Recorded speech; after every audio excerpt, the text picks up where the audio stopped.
نحمده ونصلي على رسوله الكريم أما بعد أعوذ بالله من الشيطان الرجيم بسم الله الرحمن الرحيم قل إن كنتم تحبون الله فاتبعوني يحببكم الله إلى آخر الآية. وقال الله تبارك وتعالى في موضع آخر وما أرسلناك إلا رحمة للعالمين. وقال الله تبارك وتعالى قل إن كان آباؤكم وأبناؤكم وإخوانكم وأزواجكم وعشيرتكم وأموال اقترفتموها وتجارة تخشون كسادها ومساكن إلى آخر الآية. وقال النبي صلى الله عليه وسلم المرء مع من أحببت أو كما قال عليه الصلاة والسلام.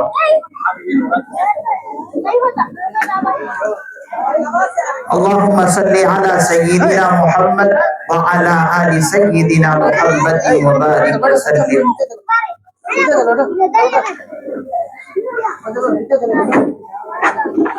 سلام اس پر کہ جس نے بے قصوں کی دستگیری کی. سلام اس پر کہ جس نے بے قصوں کی دستگیری کی. سلام اس پر کہ جس نے بادشاہی میں فقیری کی. سلام اس پر کہ جس نے بادشاہی میں فقیری کی. سلام اس پر کہ اسرار محبت جس نے سمجھائے. سلام اس پر کہ اسرار محبت جس نے سمجھائے.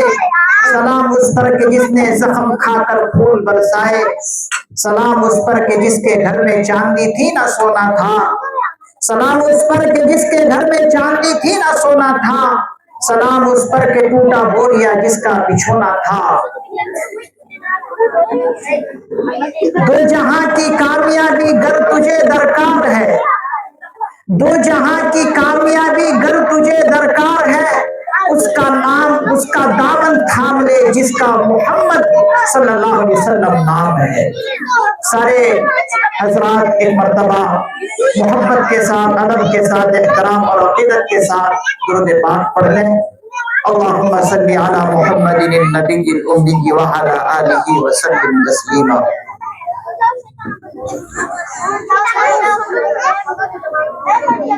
میرے نہایت واجب الاحترام قابل احترام دوستوں بزرگوں نوجوان ساتھیوں پردہ نشین ماؤں بہنوں عزیز بچوں، آج اس جلسہ سیرت النبی صلی اللہ علیہ وسلم میں ہم اس وقت جمع فرما ہیں اور تشریف رکھتے ہیں. اللہ تعالیٰ سے دعا ہے کہ اللہ تعالیٰ ہمارے اس بیٹھنے کو قبول فرمائے، سننے کو قبول فرمائے، اور جو باتیں ہم کہیں اور سنیں اس پر عمل کرنے کی بھی توفیق عطا فرمائے.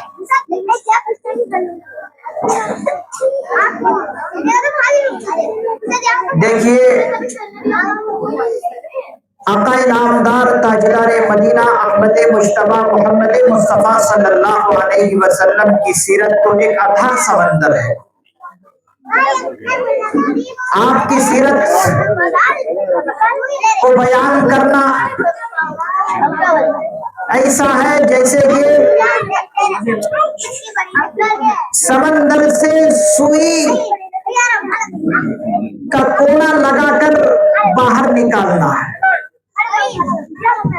حضور کی سیرت کو کوئی کما حق بیان کر ہی نہیں سکتا. جتنے بھی بڑے بڑے ادبا شعراء اور اسی طریقے سے مفکرین مصنفین دنیا میں تشریف لائے، ہر ایک نے حضور کی سیرت بیان کرنے کی کوشش کی، لیکن سبوں نے یہی کہا کہ لا يمكن الثناء كما كان حقه، لا يمكن الثناء كما كان حقه بعد از خدا بزرگ تو یہ قصہ مختصر. مطلب یہ ہے کہ اگر اس دھرتی پر اللہ رب العزت والجلال کے بعد، اللہ رب العزت کے مرتبے کے بعد اگر کسی کا اعلیٰ اور افضل مقام ہے تو وہ ہمارے اور آپ کے آقا جناب محمد رسول اللہ صلی اللہ علیہ وسلم کا ہے۔ اگر کوئی انسان حضور کی پیدائش کو بیان کرتا ہے تو آپ علیہ السلام کی جوانی رہ جاتی ہے۔ اگر کوئی انسان آپ علیہ السلام کی جوانی کو بیان کرتا ہے تو بچپنے کی زندگی رہ جاتی ہے۔ اگر کوئی بڑھاپے کو بیان کرتا ہے تو جوانی رہ جاتی ہے۔ اگر کوئی نبوت سے پہلے کی زندگی کو بیان کرتا ہے تو نبوت کے بعد کی زندگی رہ جاتی ہے۔ اگر نبوت کے بعد کی زندگی کو بیان کرتا ہے تو نبوت سے پہلے کی زندگی رہ جاتی ہے۔ تو خلاصہ یہی نکلا کہ حضور کی سیرت کو کما حق کوئی بیان کر ہی نہیں سکتا۔ وہ اس لیے کہ اللہ رب العزت کے مقام کے بعد اگر کوئی اعلیٰ اور افضل مقام ہے تو وہ حضور علیہ السلام کا مقام اور مرتبہ ہے۔ اسی لیے ایک فارسی کے شاعر نے کہا، حسن یوسف دمے عیسیٰ ید بیضداری، حسن یوسف دمے عیسیٰ ید بیضداری، آنچ خوبا ہما دارن تو تنہا داری۔ یعنی جتنے بھی انبیاء علیہ السلام آئے، تقریباً 1,24,000 انبیاء علیہ السلام آئے، جتنی بھی خصوصیات اور صفتیں اور جتنی بھی اخلاقیات دیگر نبیوں میں تھی، وہ تمام کی تمام خصوصیات میرے اور آپ کے آقا جناب محمد رسول اللہ صلی اللہ علیہ وسلم کے اندر طے کہاں تھی۔ اور جتنا علوم اللہ رب العزت نے دیگر نبیوں کو عطا فرمایا، وہ تمام کے تمام علوم میرے اور آپ کے آقا جناب محمد رسول اللہ صلی اللہ علیہ وسلم کو اللہ نے عطا فرمایا۔ اور خصوصاً آپ کا علم ابھی الگ ہے، آپ کو جو علوم عطا فرمائے وہ تو ہے ہی، جتنے بھی علوم دیگر نبیوں کو عطا فرمائے تھے وہ تمام کے تمام علوم سے اللہ کے پیارے حبیب صلی اللہ علیہ وسلم کو اللہ نے بھر دیے تھے۔ میرے عزیزوں اور ماں اور بہنوں، سیرت کا پیغام کیا ہے میں بہت مختصر طور پر آپ حضرات کی خدمت میں اور ماں اور بہنوں کی خدمت میں رکھتا ہوں۔ سیرت کا پہلا پیغام یہ ہے کہ ہم حضور علیہ السلام سے سچی اور پکی محبت کریں۔ سچی اور پکی محبت کرنا حضور علیہ السلام سے ایک انسان کا ایمانی فریضہ ہے۔ ایک مسلمان کا ایمانی فرض یہ ہے کہ سچی اور پکی حضور علیہ السلام سے محبت کرے۔ اس لیے قرآن کریم نے فرمایا وَتُعَزِّرُوهُ وَتُوَقِّرُوهُ کہ حضور علیہ السلام کی عزت بھی کرو اور احترام بھی کرو۔ اب عزت اور احترام کرنے کا مطلب کیا ہے؟ اس کا مطلب یہ ہے کہ جیسے ہی حضور پاک صلی اللہ علیہ وسلم کا نام نامی اور اس میں گرامی آ جائے تو فوراً ہم کیا پڑھیں؟ درود پاک پڑھیں، اللہم صلی علی سیدنا محمد وعلی آل سیدنا محمد وبارک وسلم۔ جیسے ہی حضور کا نام نامی آئے فوراً یہ درود پڑھنا ہم سبوں کے لیے واجب ہے۔ اور یہ درود کا پڑھنا بہت بڑی فضیلت ہے۔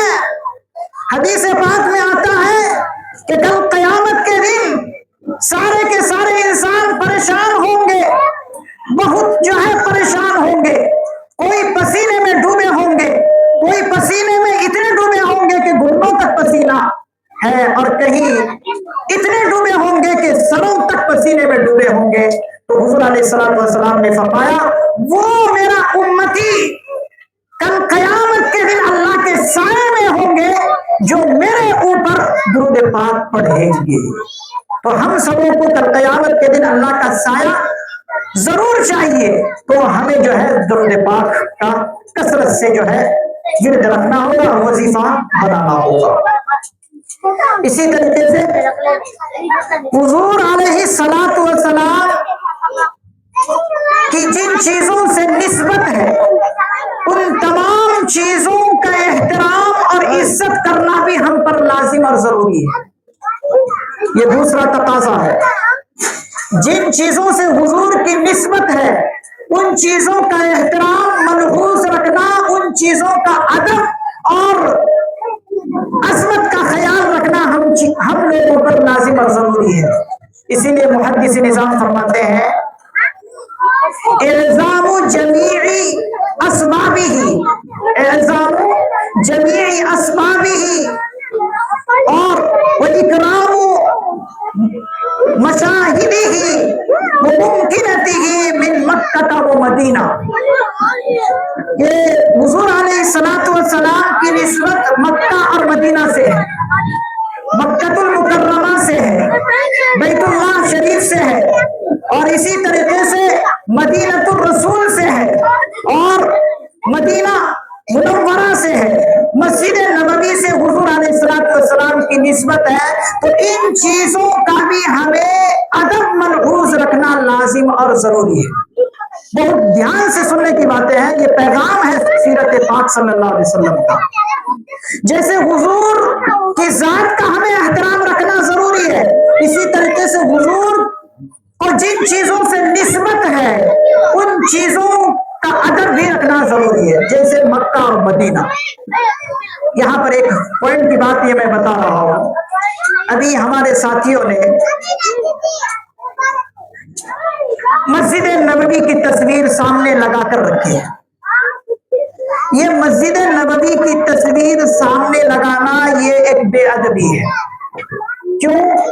اس لیے کہ مسجد نبوی سے نسبت حضور علیہ السلام کو ہے، اور جن چیزوں کی نسبت حضور کی طرف ہو جائے ان کا ادب اور لحاظ کرنا ضروری ہے۔ اب ہم نے اس کو جو ہے بینر کے طور پر سامنے لگا دیا ہے۔ علماء اذان فرماتے ہیں، محدثین اذان فرماتے ہیں یہ بھی بے ادبی ہے۔ میں منتظمین حضرات سے ادباً گزارش کروں گا کہ وہ اس قسم کی تصویریں نہ لگائیں۔ یہ اسلام کا شیوا اور علامت نہیں ہے، یہ غیروں کا شیوا ہے کہ وہ اپنی تصویریں سامنے لگاتے ہیں، ہمیں لگانے کی ضرورت نہیں ہے۔ اسلام ایسا مذہب ہے کہ ہر کچا اور پکا گھر میں پہنچا ہوا ہے، تو پھر ہمیں اس کی ضرورت کیا ہے؟ اسی لیے اس کی آئندہ جو ہے بے حرمتی نہ کرے۔ میں اس کے لیے اپنے آپ کو آپ سے معذرت بھی خواہ ہوں کہ آپ مجھے معاف فرمائیں، لیکن میں حق بولنے کا عادی ہوں، آپ آئندہ اس قسم کی حرکتیں نہ کریں۔ تو یہ دوسرا تقاضا ہے۔ تیسرا تقاضا یہ ہے کہ حضور علیہ السلام کے ساتھیوں سے محبت کرنا ایک امتی کا فریضہ ہے۔ حضور علیہ السلام کے ساتھی کون ہے؟ جالسہ ساتھی صحابہ کرام رضی اللہ عنہم ہیں، اور اسی طریقے سے صحابیات، حضرات صحابیات رضی اللہ عنہن ہے۔ ان سے محبت کرنا ایک ایمان والے کا فریضہ ہے۔ حضور علیہ السلام نے اس امت کو پیغام دیا، اللہ اللہ فی اصحابی لا تتخذوهم غرضا من بعدی فمن احبهم فبحبی احبهم۔ اللہ کے پیغمبر صلی اللہ علیہ وسلم فرماتے ہیں میرے ان جانثار ساتھیوں سے جو محبت کرتا ہے وہ میری وجہ سے محبت کرتا ہے، اور ان سے محبت کرنا یہ اسلام کی علامت ہے۔ لکل شیء اساس، لکل شیء اساس واساس الاسلام حب اصحاب رسول اللہ صلی اللہ علیہ وسلم، کہ حضور علیہ السلام نے فرمایا ہر چیز کی ایک بنیاد ہوتی ہے، ہر ایک چیز کی ایک بنیاد ہوتی ہے، ایک جڑ ہوتی ہے۔ اسلام کی بنیاد یہ ہے کہ ان صحابہ کرام رضی اللہ عنہ سے سچی محبت رکھی جائے، صحابیات رضی اللہ عنہن سے محبت رکھی جائے، یہ اسلام کی بنیاد اور جڑ ہے۔ یہ تیسرا تقاضا ہے۔ چوتھا تقاضا یہ ہے کہ ہم حضرات صحابیات اور اسی طریقے سے حضرات صحابہ کرام رضی اللہ عنہم کو کیا بنائے؟ آئیڈیل اور نمونہ بنائے۔ ان کی زندگی سے ہم اپنی زندگی کو ملانے کی کوشش کریں، اور ان سے سبق لیں کہ انہوں نے نبی سے کس طرح محبت کی ہے، اسلام کے دائرے میں کس طرح محبت کرنی چاہیے، وہ چیزیں اسلام کے اندر ضروری ہے۔ دیکھیے صحابہ کرام رضی اللہ عنہ سے حضور علیہ السلام کو کتنی محبت، اور صحابہ کو حضور سے کتنی محبت۔ کہ ایک ایک فعل پر حضور کے فدا ہو جاتے تھے، ایک ایک قول پر، ایک ایک حرکت پر صحابہ اور صحابیات رضوان اللہ علیہم اجمعین فدا ہو جاتے تھے۔ جیسے حضور صلی اللہ علیہ وسلم ایک موقع پر کسی راستے سے گزرے اور اس موقع پر حضرت عبداللہ ابن عمر رضی اللہ عنہ بھی موجود تھے۔ حضرت عبداللہ ابن عمر رضی اللہ عنہ حضرت عمر فاروق رضی اللہ عنہ کے بیٹے ہیں۔ جب حضور پردہ فرما گئے تو اسی راستے سے ایک مرتبہ حضرت عبداللہ ابن عمر رضی اللہ عنہ گزر رہے ہیں اور ان کے ساتھ اور بھی دوسرے ساتھی ہیں۔ تو جدھر سے حضور علیہ الصلوۃ والسلام گزرے تھے ادھر ہی سے یہ بھی گزر رہے ہیں۔ تو گزرتے گزرتے وہ مقام آیا جہاں پر حضور علیہ الصلوۃ والسلام قضاء حاجت کو گئے تھے اور باتھ روم یا ٹوائلٹ کرنے کے لیے گئے تھے۔ تو اس وقت حضرت عبداللہ ابن عمر بھی تھے۔ تو اب جو حضور پردہ فرما گئے، اب دوسرے وقت میں حضرت عبداللہ ابن عمر رضی اللہ عنہ چل رہے ہیں۔ تو جاتے جاتے وہاں پر رکتے ہیں اور رکنے کے بعد اسی جگہ پر اور اسی مقام پر جاتے ہیں جس طریقے سے حضور علیہ الصلوۃ والسلام دنیا میں رہتے ہوئے گئے تھے۔ تو ساتھیوں نے پوچھا کہ آپ گئے وہاں پر اور قضاء حاجت آپ نے فرمائی یا نہیں فرمائی؟ فوراً بیٹھے اور اٹھ کر آ گئے، یہ کیا بات ہوئی؟ تو انہوں نے کہا کہ میں نے اپنے پیارے آقا صلی اللہ علیہ وسلم کو اس مقام سے گزرتے ہوئے دیکھا تھا اور میں بھی موجود تھا۔ تو آپ وہاں پر گئے تھے، قضاء حاجت فرمائی تھی۔ اب اس وقت حضور نہیں ہے، لیکن حضور کی وہ ادا مجھے پسند ہے، وہ مقام مجھے پسند ہے، اسی لیے میں اب اس مقام پر جا کر وہی حرکت کر کے آیا ہوں جو میرے آقا کو پسند ہے۔ تو یہ ہے عشق رسول کہ حضور کی ایک ایک ادا پر صحابہ فدا ہو جاتے تھے۔ لیکن افسوس صد افسوس یہ ہے کہ ہم حضور کے تعلیمات کے خلاف چل رہے ہیں۔ حضور کی تعلیمات آج ہماری زندگیوں میں نہیں ہے۔ حضور کی تعلیمات اگر آج ہماری زندگیوں میں ہوتی تو ہم شریعت کے پابند ہوتے اور اسلام کی وہ بنیادی باتیں اپنی زندگی میں معیار بنا لیتے، بنیاد بنا لیتے جس کو اسلام نے بنیاد اور معیار بنانے کے لیے کہا۔ مثال کے طور پر ہم تعلیمات نبوی سے خلاف کیسے چل رہے ہیں؟ ہم خلاف اس طرح چل رہے ہیں کہ جب شادی بیاہ کا موقع آتا ہے، شادی بیاہ کے موقع پر حضور کی تعلیمات کیا ہے؟ حضور کی تعلیمات یہ ہے، حضرت ابو ہریرہ رضی اللہ عنہ کی روایت ہے، انہوں نے فرمایا کہ حضور علیہ الصلوۃ والسلام کی شادی کے موقع پر تعلیمات امت کو یہ ہے کہ دیکھو جب لڑکا لڑکی کا رشتہ طے کیا جائے تو اس وقت خوبصورت کو نہ دیکھا جائے، پہلے حسب اور نسب کو نہ دیکھا جائے پہلے، اسی طریقے سے مالداری کو سب سے پہلے نہ دیکھا جائے۔ اگر سب سے پہلے کوئی چیز دیکھنے کی ہے تو وہ دینداری کو دیکھنے کی ہے۔ آج ہم اپنی زندگی میں غور کریں، ہم جب لڑکی کا یا لڑکے کا رشتہ طے کرتے ہیں تو سب سے پہلے ہم مالداری کو دیکھتے ہیں، خوبصورتی کو دیکھتے ہیں، حسن و جمال کو دیکھتے ہیں، حسب نسب کو دیکھتے ہیں، دینداری کو سب سے بعد میں دیکھتے ہیں۔ یہ حضور کی زندگی کے خلاف چلنا ہوا یا نہیں؟ آپ ہی اس میں مبتلا نہیں ہے، امت مسلمہ کے 80% امت مسلمہ اس چیز کے اندر مبتلا ہے۔ جبکہ دیکھنے کی چیز کیا ہے؟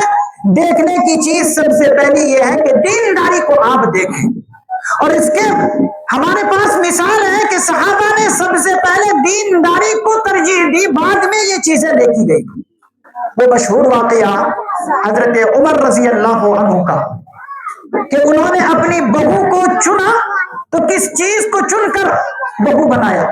مشہور واقعہ ہے، حضرت خلیفہ دوم حضرت عمر فاروق رضی اللہ عنہ راتوں میں گشت کیا کرتے تھے، رعایا کی خبر گیری کرتے تھے کہ کون بھوکے ہیں، کون سو رہے ہیں، کون جاگ کر ہے، کون کس کس خرافات میں ہے، یہ تمام چیزیں دیکھا کرتے تھے حضرت عمر فاروق رضی اللہ عنہ۔ ایک مرتبہ گشت کر رہے تھے، گشت کرتے کرتے آپ نے ایک گھر سے گزرے جس گھر میں